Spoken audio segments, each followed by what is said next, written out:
All right, let's talk about one of the biggest puzzles in public service. When we give people power, how do we actually make sure they use it responsibly?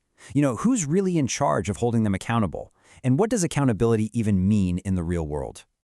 Hey everyone, welcome to our study group for PP 5340. Today we are getting into the readings from Section 3, all about administrative responsibility and accountability. And to really get our heads around this, we're going to start with a case study that shows just how messy and, frankly, how contradictory this whole idea can be. So I want you to meet Public School 48. It's in the South Bronx, and it's facing some incredible challenges. We're talking every single student there qualifies for a free lunch. But here's the thing. Against all odds, its students were absolutely crushing it. By 2005, their math and English scores put them right near the top of all elementary schools in the entire borough.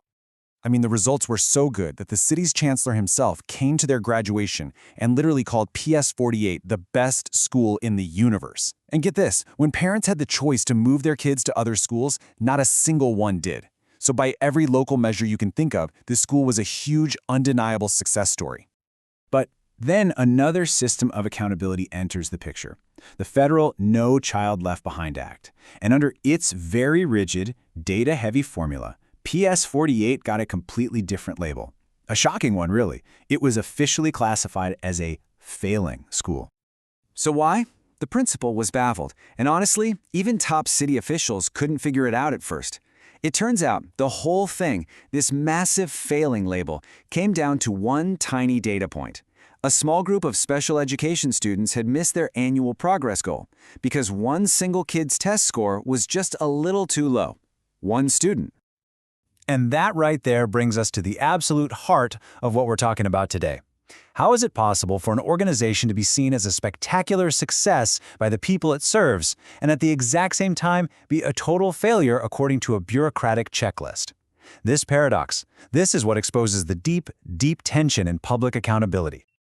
Okay, so here's our game plan. We're going to start with a classic debate that sets the stage, then use a modern framework to make sense of it all. From there, we'll check out some new research, look at a pretty radical experiment in direct control, and then try to wrap our heads around what it all means. So at the very center of this puzzle is this famous intellectual showdown from back in the 1940s. It was between two scholars, Hermann Feiner and Carl Friedrich. And their debate just perfectly lays out the two completely opposite ways you can think about how to keep public officials in line. So, in his work, Administrative Responsibility and Democratic Government, Hermann Feiner basically argued for what you could call accountability from the outside. He thought public employees needed to be under the strict, formal control of elected politicians. But on the flip side, in his article, Public Policy and the Nature of Administrative Responsibility, Carl Friedrich argued for accountability from the inside, basically trusting officials' professional training and their own moral compass. Feiner was just deeply skeptical of leaving things up to an official's conscience. For him, conscience could just be an accomplice, helping them make bad choices. He believed the only way to get real accountability was through outside supervision and the ever-present threat of punishment. As he put it, everyone will breathe more freely if a censor is in the offing. Friedrich, though, saw it totally differently. He argued that modern government is way too complicated for politicians to be micromanaging everything. A truly responsible administrator, he said, has to juggle two big things: their technical, professional knowledge and a real responsiveness to what the public actually wants and needs, what he called popular sentiment. So, you see, this isn't just some dusty old debate. It's a tension that plays out every single day. Luckily, a more modern framework from scholars Barbara Romzek and Melvin Dubnik can really help us organize these competing ideas. First, they tell us to think about the source of the control.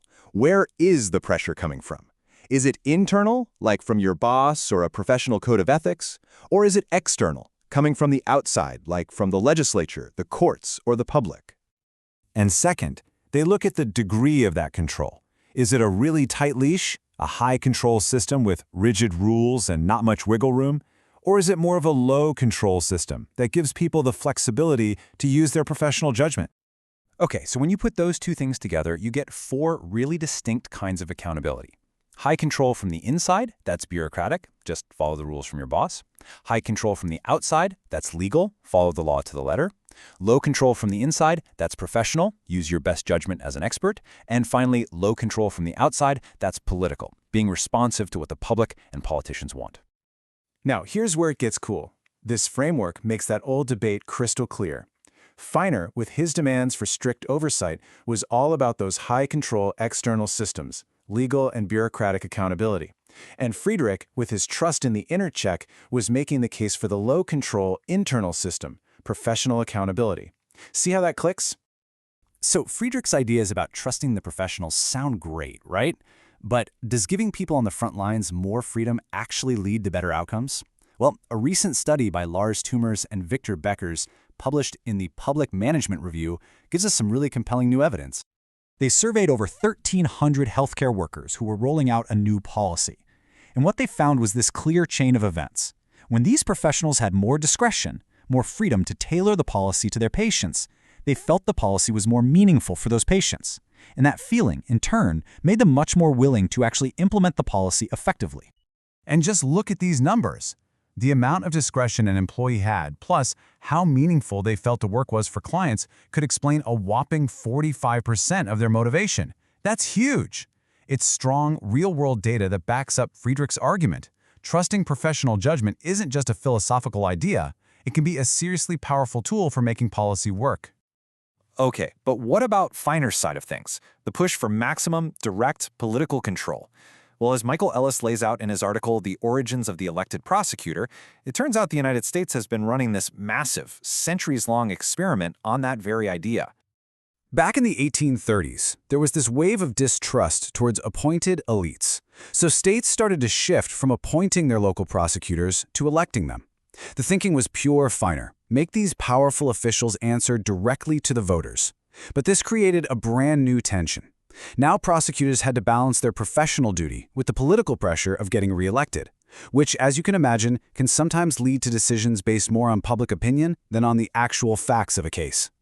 So after digging into the theories, the framework, the data, and the history, we're left right back where we started, with this powerful, unresolved tension. There is just no single, perfect system for accountability. The story of PS48 really shows us that accountability is messy, right? Success and failure can be in the eye of the beholder. The whole Feiner versus Friedrich debate isn't a problem we can solve. It's a permanent balancing act. And the study on healthcare workers shows that giving professionals discretion isn't about creating chaos. It can be a huge motivator. And of course, the history of elected prosecutors is a powerful reminder that even our most democratic ideals have trade-offs. And all of this leaves us with a final thought to chew on. As we face bigger and more complex crises, from pandemics to climate change, we're constantly being forced to make a choice. Do we lean more on those rigid external controls that make officials accountable to the public, or do we lean more on the flexible internal judgment of experts who are accountable to their professional standards? There is no easy answer, and figuring out that balance is probably the central challenge of modern government.